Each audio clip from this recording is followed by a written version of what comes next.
여러분 안녕하십니까? 오늘 또 참으로 좋은 날입니다. 하나님 영광에 충만하시기 바랍니다. 저는 오늘 요한복음 14장 16절로 18절의 말씀을 가지고 보혜사 성령과 우리와의 관계라는 제목으로 은혜를 나누고자 합니다. 예수님의 제자들은 그들의 전 삶을 내어 맡기고 3년여 동안 예수님을 쫓았습니다. 그로 인해 그들은 가까운 일가 친척들로부터 시작하여 친구들 또한 자기 동족에게서 무서운 핍박과 조소를 받았으며 심지어 생명의 위협까지 받았습니다. 그럼에도 불구하고 그들은 단호히 예수님을 쫓았습니다. 그런데 어느 날 갑자기 예수님께서 전 인류를 대신해서 친히 자신이 십자가에 못 박여 제물로 죽으시고 장사한 지 사흘 만에 부활하신 후 성취하실 것을 제자들에게 말씀하셨습니다. 그러자 그들은 포악한 로마 사람들과 비정한 유대인들 속에서 주님 없이 어떻게 살아가나, 이제는 고아처럼 버림을 받았구나 하는 절망적인 생각을 가지게 되었습니다. 그런데 예수님께서는 제자들에게 요한복음 14장 16절 이하에 다음과 같이 약속하셨습니다.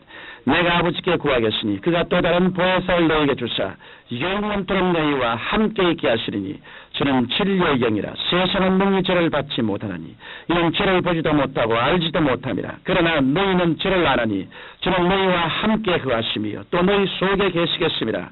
내가 너희를 고아와 같이 버려두지 아니하고 너희에게로 오리라. 이 말씀은 제자들에게 큰 용기와 위로가 되었습니다. 예수님께서 성천하신 후 오순절 날에 이르러 제자들이 한 곳에 모여 기도하던 중 갑자기 하늘로부터 급하고 강한 바람 같은 소리가 나며 불의 시같이 갈라지는 것이 각 사람 위에 임하여 있더니 그들이 다 성령의 충만함을 받고 성령이 말하게 하심을 쫓아 다른 방언으로 말하기를 시작했고 그들은 살아계신 예수님의 역사심을 강력히 체험하게 되었습니다. 그래서 그들은 예수님께서 약속하신 성령님의 도움을 받아 그 누구도 두려워하지 않고 밖으로 뛰쳐나가 복음을 전가하며 예수님께서 하신 일들을 행하였던 것입니다. 그 당시 역사했던 성령님은 지금 이 시간에도 우리 가운데 동일하게 와 계십니다. 그러면 오늘날 성령님과 우리는 어떠한 관계가 있을까요? 첫째로 우리는 성령님과 함께 인격적인 만남의 관계를 가져야 합니다. 성경 요한복음 14장 17절에 세상은 능히 저를 받지 못하나니 이는 저를 보지도 못하고 알지도 못함이라. 그러나 너희는 저를 아나니라고 말씀하고 있습니다. 세상 사람들은 성령을 보지도 못하고 알지도 못하지만 성도들은 성령님을 안다고 하셨습니다. 성도인 우리가 어떻게 성령을 알겠습니까? 성령께서는 바람같이 역사하시기 때문에 우리가 바람을 만지거나 보지 못하듯 성령님을 만지거나 볼 수는 없지만 우리는 기도와 찬송을 통해 말씀과 전도를 통해 성령께서 역사하심을 분명히 아는 것입니다. 그런데 오늘날 많은 성도들이 성령님의 역사하심을 체험하지 못하는 것은 하나님의 영이시요 예수님의 영이시요 보혜사이신 성령님을 모른 척하기 때문입니다. 성령께서는 인격자이십니다. 이 때문에 인격적으로 성령님을 인정하지 않는 사람에게는 성령께서 역사하실 수 없습니다. 우리가 아는 사람을 만나면 우리는 서로 안녕하십니까? 사업은 잘 되시고 집안은 평안하십니까? 라고 반갑게 인사를 합니다. 만약 우리가 아는 사람을 만났는데도 그 사람이 그냥 모른 척하고 지나쳐버리면 우리는 모욕감을 느낄 것입니다. 성령께서도 마찬가지입니다. 성도들이 성령님을 인정하지 않기 때문에 성령께서는 역사하지 않는 것입니다. 저는 아침에 일어나면 제일 먼저 보혜사 성령님, 오늘 또 좋은 날입니다. 저를 예수 그리스도의 은혜와 하나님의 아버지의 사랑 가운데 이끌어 주옵소서라고 말합니다. 또 저는 기도할 때 성령님이시여 오늘 또 예수님의 이름으로 위대한 일을 하게 하여 주옵소서라고 기도합니다. 그리고 성경을 읽을 때는 성령님 오늘 또 제 눈을 열어 하나님의 오묘한 말씀을 깨닫게 하옵소서라고 기도합니다. 이렇게 저는 모든 일에 있어서 성령님을 인정합니다. 그 결과는 저는 충만한 성령의 역사하심을 매일 체험하게 됩니다. 이러한 체험은 여러분도 얼마든지 하실 수 있습니다. 여러분께서도 모든 일에 있어서 날마다 성령님을 인정하고 환영하고 모시고 의지하는 인격적인 만남을 통해 생명력 있는 신앙생활을 하게 되시기를 주님 이름으로 축원합니다. 둘째로 성령님은 우리 그리스도인과 항상 함께 거하십니다. 성령 요한복음 14장 17절에 예수님께서는 진리의 영 성령은 함께 거하심이라고 말씀하셨습니다. 여러분 한 지붕 밑에서 함께 거하는 사는 사람은 서로서로 인정하고 환영해 주어야 합니다. 성령께서는 하나님이십니다. 이러므로 우리는 언제나 성령님 우리와 함께 거하시니 감사합니다. 우리에게 역사하시니 감사합니다. 우리를 이끌어 주시니 감사합니다. 우리는 성령님을 환영합니다라고 하면서 성령님을 인정하고 환영하고 모시드려야 합니다. 또한 우리는 성령님의 뜻을 거역하지 말고 순복해야 합니다. 우리가 성령님의 뜻을 거역하면 성령님을 슬프게 해드리는 것이 되고 결코 성령님의 역사를 체험할 수 없습니다.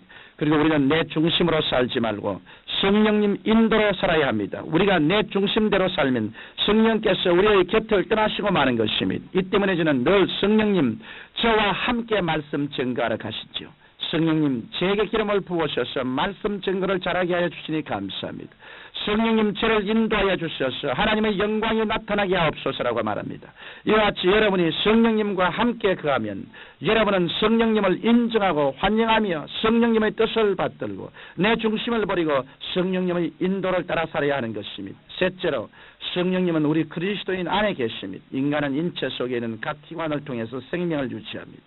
만일 이 기관이 제거되면 인간은 생명을 유지할 수 없습니다. 이와 같이 성령께서는 우리의 생명의 원천이 됐습니다. 이 때문에 성령님을 소멸한 그리스도인은 영적인 생명의 원동력을 상실할 수밖에 없습니다.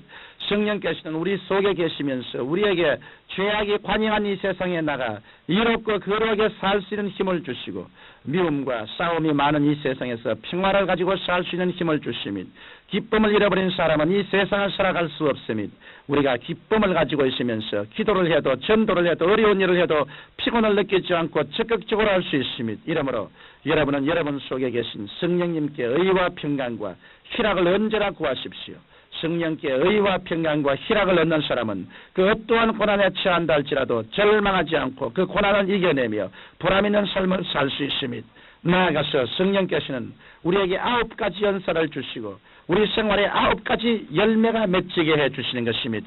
그래서 성령께서는 우리로 하여금 지식의 말씀과 지혜의 말씀과 영분별의 연사, 방언과 방언 통역의 연사와 예언의 연사, 믿음과 병고침과 능력해감의 연사를 통해 권능 있는 신앙생활을 하게 하시고 사랑과 희락과 화평과 오래 참음과 자비와 양선과 충성과 온유와 절제의 열매를 우리 생활 가운데 맺도록 도와주시는 것입니다. 성령께서는 우리의 눈에 안 보이지만 우리가 성령님을 믿고 의지하고 성령께 구하면 우리의 영적인 생명의 원천이 되어주십니다. 성경은 말세에 고통하는 때가 이른다고 하시는데 지금이 바로 그때입니다. 우리는 정말 예수님을 잘 믿으면서 살아가는 것이 무척 어렵다는 것을 날이 갈수록 절감합니다. 그러나 우리는 고아와 같이 버림을 받은 존재가 아닙니다. 하나님께서는 우리를 도우시기 위해 다른 보혜사 성령님을 우리에게 보내주셨습니다.